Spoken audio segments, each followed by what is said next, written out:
kind of a milestone week in comics. We've got the final issue of Death Dealer. This is issue 15. This is the Frank Frazetta comic, pretty much launched by Sarah Frazetta, making a deal with Opus Comics. There are many other titles out now, but this was the first, and this is the final issue. Along with it, the final issue of Elvira in Monsterland, kind of a comic I kicked off this whole series with. And I'll catch you up on this stuff a little bit later. But remember, we covered Webman? Check it out. I got his first appearance. The Spider's Web, starring Webman. The Web of Time. He's not in the red and blue, so it's not as much fun. And on the reverse, the Time Warrior, there's the first story of him. In fact, he shows up in this side as well. And in another video, I showed you the various sizes of the G.I. Joe comics. Check it out. I got a smaller one. Look at this thing. It's the full issue 1. And it comes with this magnifying glass. Ooh, 3D, scary. Biggest, regular, small, smallest. And check this out. Just like all the others, it's $1.50. All right, let's have some fun and take a look at a few comics that I've never read. World's Finest Comics, Superman and Batman meet Bat-mite and Mr. Mxyzptlk. When you got Robin here. This is the Superman versus Batman movie that we deserved. Issue 113. 10 cents. That must be old. Peril looms for Superman, Batman, and Robin when Bat-mite meets Mr. Mxyzptlk. Bat-mite and Mr. Mxyzptlk. Mxyzptlk. Oh no, it's that mischievous... Oh, I'm sorry, it's Batman. Oh no, it's that mischievous imp Bat-mite. And that pesky pixie from the 5th dimension, Mr. Mxyzptlk. A wrist radio, amazing. Your two favorite heroes, Superman and Batman and Robin. Well, that's 3. In one adventure together. When Bat-mite meets Mr. Mxyzptlk. Remember Bat-mite, that elfin character from another dimension whose greatest pleasure is using his zany powers to make things tough for Batman and Robin? And how about Mr. Mxyzptlk? Remember him? His greatest delight is using weird magic to pester Superman. What happens when the two get together? Don't ask. Bat-mite meets Mr. Mxyzptlk. The page is torn. November 1960. Okay, it is an old comic. Our story opens in Gotham City where a robot is attacking a bank. And Batman and Robin come to the rescue. Golly, a giant bulletproof crime robot. How can we stop it, Batman? I have an idea, Robin. Part of that exhibit over there. Meanwhile, inside the robot's head... Ha ha! Batman and Robin, as if they could stop us. Meanwhile, in a nearby bush, Clark Kent, sent to Gotham City on a story assignment, changes into his Superman guise. I can take care of that flying robot from here. I'll tear this rock free and hurl it hard enough to smash that thing to smithereens. Next instant, someone hurled a giant boulder at it. That must be Superman. He's here in Gotham City. What a break. But suddenly, the rock, it's changing into a comic figure of Superman. And as the weird form goes plummeting to Earth, it fell right across the street, blocking traffic. This incredible incident can mean only one thing. Our pesky pal from another dimension. You mean Bat-mite? He sure does. Greetings, Batman and Robin.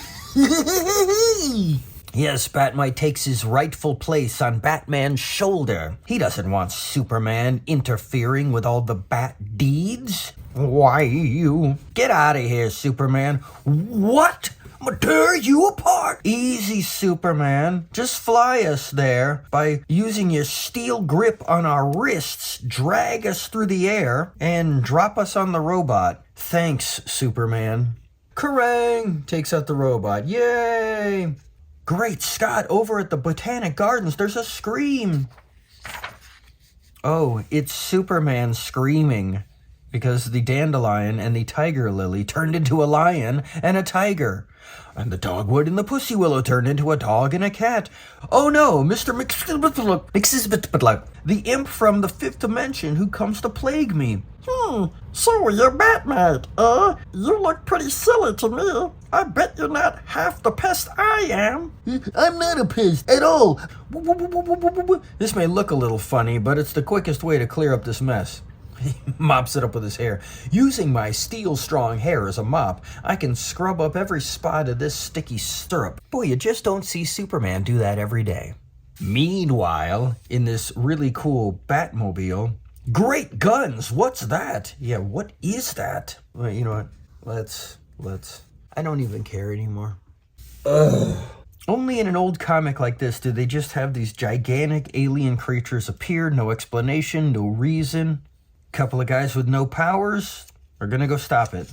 Screwing around with the dynamic duo, gonna burn them alive. There they go, roasting to death. Diving from the atmosphere into the water. Superman back to the rescue, headbutt the alien, throw it into space. That's it, dead. So what happens next? It's a volcano. It's a pipe. It's a storage house. It's a caterpillar. It's a butterfly. Mixispetok leaves again. Well, I guess Bat-mite won. It's interesting. And so Bat-mite slowly disappears.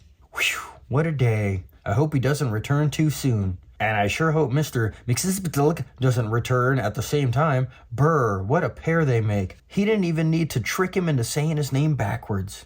The end. I'm sorry, 13 the end. And that was a short story. The Green Arrow. Ooh, it's the old Green Arrow. And there's Speedy. Another tear in my comic. Tommy Tomorrow. Journey to 1960. Aren't we already there? Whee! And now let's take a look at Superman versus Popeye. That's right, this is Captain Strong, DC Comics version of Popeye. This is only 20 cents. Action Comics issue 421 from February 1973. We got this little boy. He's dressed up as Batman, playing around, and gets hurt. He needs help. He's calling for Superman. But to his rescue comes a bald guy with an anchor tattoo on his forearm. And he's super strong. Woo! The Fantastic Feats of Captain Strong. Story by Cary Bates. Art by Kurt Swan and Murphy Anderson. This one didn't have any credits. Let's look them up online. So we've got writer Jerry Coleman, penciler Dick Sprang, and inker Sheldon Moldoff. And on the cover, Kurt Swan, Stan Kay, and Ira Schnapp. I guess one is the penciler, one's the inker, one's the colorist. Meanwhile, back to our story, the little boy is telling his pal Clark Kent all about Captain Strong, the Sailor Man.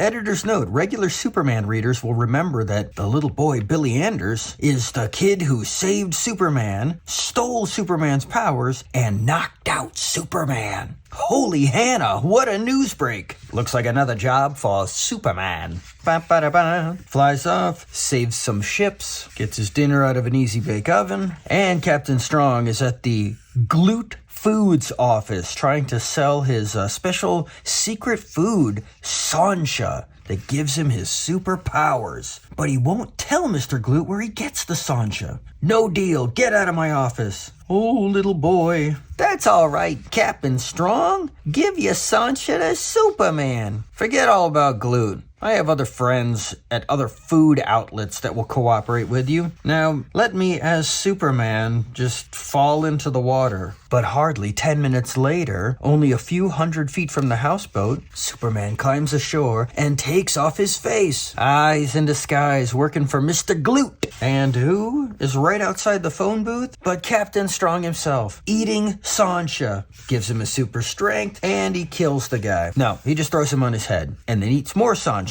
Goes off in a huff. He's so angry. The little boy must get his Native American friend to help. Calling Superman. Fly to the Glute building at once. Situation critical. Superman, taking a taxi cab, spits on the driver's shoe, causes him to crash into a tree and die. Nope, left him a tip. Captain Strong is back to destroy the Glute offices. Oh, and I'm destroying my comic. But Superman saves him. Saves his glutes. And now they fight because because Popeye can fly by swimming through the air. He can also beat up Superman. But he's all out of Sancha. Swim away! Right down into the water, like a UFO. Moments later, you stole all my Sancha. That's the last of it, Superman. Please give me just a strand. It's all I ask. Superman deduces that Captain Strong is addicted to Sancha like a drug. And now he's going through withdrawal pains. Arrgh! Don't worry, I'll save you and crack your back as well. Tuck you into bed. So the Sancha is actually an alien vegetation from another planet. And did he wink or lose an eye? Green Arrow. It's the modern Green Arrow. The adventure of Corgi Boy, Karate, and a Raquel Welch pillow. And so ends another goofy tale from the offices of DC Comics. Until next time.